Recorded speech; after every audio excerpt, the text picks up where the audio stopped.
I've been telling you about tribes that serve Gaia, the majority via the entity known as the Wild. Certainly some try to maintain balance, but the majority are content to give in to their boundless rage, which is, in my opinion, a servant of the Wild, when it's not serving us. Not so this tribe. No balance for them. No wild for them. These glasswalkers, these roaches, they are Weaver to the core. You no doubt know the story of Father Worm. Some among my kind believe the worm and cane to be analogous. I do not subscribe to that notion. But the famed tale is one that I can see some merit to, having travelled to Malpheus myself. I can say that tales of the worm being ensnared in the weaver's web and breaking free in certain parts to bless his servants with certain boons, shall we say, or banes if you'd prefer, rings with truth to me. The worm is being increasingly calcified by the weaver, and that ultimately the werewolves that we face are but a footnote. They are a nuisance, a thorn in our side. But it is the weaver, the entity that snares the worm, that is the true enemy. Oh, I see your jaw drop. Pick it up off the floor, you look like a gormless get of Fenris.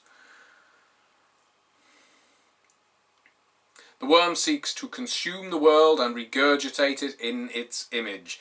Those that serve it, or at least have a viewpoint that aligns with the worm's, will be rewarded into being able to reshape part of the world in their image. That is a view that many of those in the worm's service agree upon.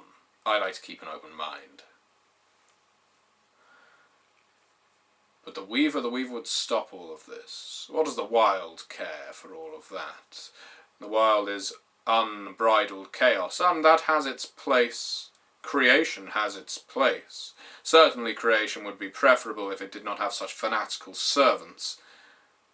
But the Weaver, calcification, human agency, yes, I know you are human, that is more troublesome. The Glasswalkers are servants of all of this Weaver project. To get back on topic, the Glasswalkers are the only tribe capable of bringing this company down. They do great harm to Pentex year on year. They are one of the few tribes to really get a good bead on us as a unit, as a cohesive unit. I make no exaggeration. You have every reason to fear a Glasswalker, not just for his teeth and claws. Did you know that your computer had a spirit? I have to say some of this is beyond me, but it would appear that Glasswalkers are capable of communing with such spirits of technology and turning them against their users. Does that not sound like the tool of the Weaver to you? To take control of machines?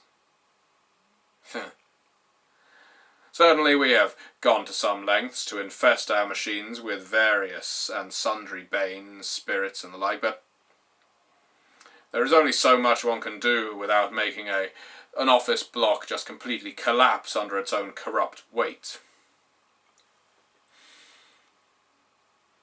The Glasswalkers have been known to travel through cables, using the spirit world to do so. I know that sounds ridiculous, but wait till you see it happen. It is like something out of a movie, what these Glasswalkers can do. You know, it was not long ago, these Glasswalkers, formerly known as Warders of Men, Iron Riders, they dwell in urban environments. They know all about us. They took down our offices in Glendale, Arizona, just recently. They got into every single computer. They shut down our security. They got in. They caused untold harm. We cannot open that office again. They purified a fucking cairn that we had built that complex atop of. That is something we should not be allowing. You think that's just minor? You think that's just one office and we have an international corporation? Well, you may remember Goodhouse International, one of our largest subsidiaries. You may recall the news of how that company collapsed under its own weight, a mire of scandal. Goodhouse was the victim to monkey wrenches.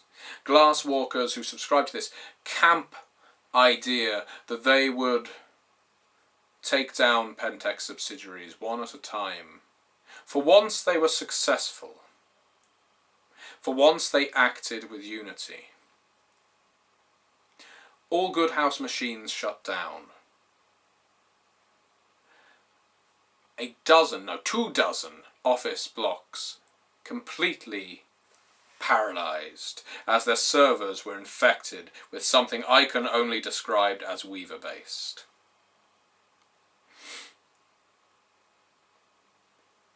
Fires started.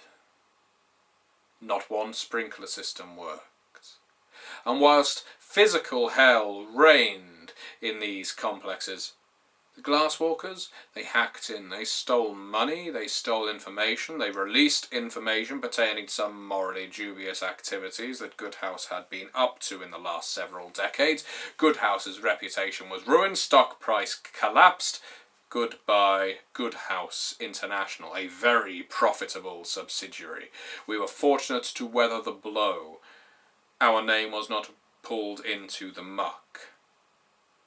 How do you combat a threat like that? How do you take out the Glasswalkers? They're not all hackers. They do take on physical form as well. They are not afraid to take down the security of one of our stations and just tear in. Let their rage loose for a little while to remind themselves of what they truly are. But they have a better grasp on the Weaver and her tools than we do. There are a number of ways you can take out the Glasswalkers. Don't fret. Whilst I would agree that, as I say, they are our greatest enemy, there are several things we could do. The first is with one of our new subsidiaries, Incognito, or that hacker network. You didn't know it was ours? Yes, it's under our control. It serves the worm. Mostly due to its members not really knowing a great deal about the worm or Pentex or anything of the like, but we're the ones that bankroll them, we're the ones that keep their networks hidden, we're the ones that send them all the cutting-edge equipment. Filled with all manner of ghoulish beasties that are designed to corrupt files, destroy platforms, sow dissent, and generally create bad feeling. We like to steal information and spread it through Incognito. Incognito is manned by hackers that are, well, I dread to think what they would look like in the light of day, but in a basement they look more pale, with darker shadows beneath the eyes than I do. These creatures, these lowlife, some of them Fomori, very intelligent for Fomori, are capable of great feats. And they can use them against the Glasswalkers. The first thing we had them do was set up barriers between our networks and the Glasswalker networks, these monkey wrenches. The second thing we're doing is fighting fire with fire. If they want to send viruses our way, we can send viruses their way. And I guarantee our viruses are going to do more than infect a computer. Incognito have this strange system of respect depending on the activities they can pursue, so they're always against each other, these hackers that are under our unknowing employ. However, because they're constantly trying to outdo each other and they know what their target has to be, then they serve the greater good in that respect. You can sow the seeds of suspicion against the Glasswalkers, of course. They are perhaps among all of the tribes, one of the ones that is most likely to draw the ire of their fellows. Just as we identify them with the Weaver, so do the other werewolf tribes. Do not get me wrong. The Get of Fenris, the Red Talons especially, they despise the Glasswalkers for scuttling among buildings like the cockroaches to whom they pledge their tribal totem is such a creature. They do not fit in well in rural environments. They do not attend the sacred moots of other tribes, and slowly but surely they become something other than Garou, for better or worse, I suppose. The other weapon to use against the Glasswalkers is cutting-edge technology, or bleeding edge as it is sometimes known. We have some of the best scientists in the world on our payroll, but to their detriment, even the ones in Project Odyssey and Iliad are so infected with wormish taint, it can prevent them from working at their optimum level. This puts us at something of an impasse. We know of the company DNA, a Weaver-based, a Weaver front, a company that seeks to eliminate werewolves or control werewolves just as we do. We have the access to them and other such companies, other such organizations, many of them informal, as to get a hold of technology that could serve us greatly against these Glasswalkers. I wouldn't be surprised if the Glasswalkers have the same contacts as we do, rather perversely.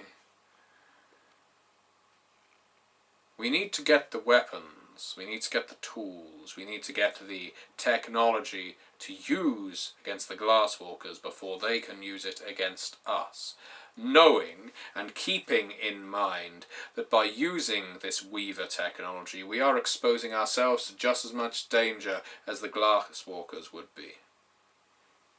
The most important lesson when contemplating the Glasswalkers is that it is a matter of time before they fall mind, body and soul to the Weaver, and when they do, perhaps we will celebrate a brief while as the other tribes rend their garments and howl at the moon that they have lost one of their own. But then we'll have a very powerful enemy to face if the other tribes do not tear them apart for their transgressions. We need to keep in mind in taking this Weaver technology that we cannot follow the same path. It would be very easy for a company such as DNA or any other Weaver front to get its claws, or wrap its web more precisely, around Pentex and start using this noble corporation for its own ends. We must be cautious of this. We are fighting a battle on more than one front. It is okay, it is even agreeable to use an enemy of an enemy, but do not become tainted by that enemy. I tell you, if you ever approach a Pentex building, and myself, or any of my, shall we say, retainers, detect Weaver taint on you, we will treat you worse than we would treat a captured werewolf.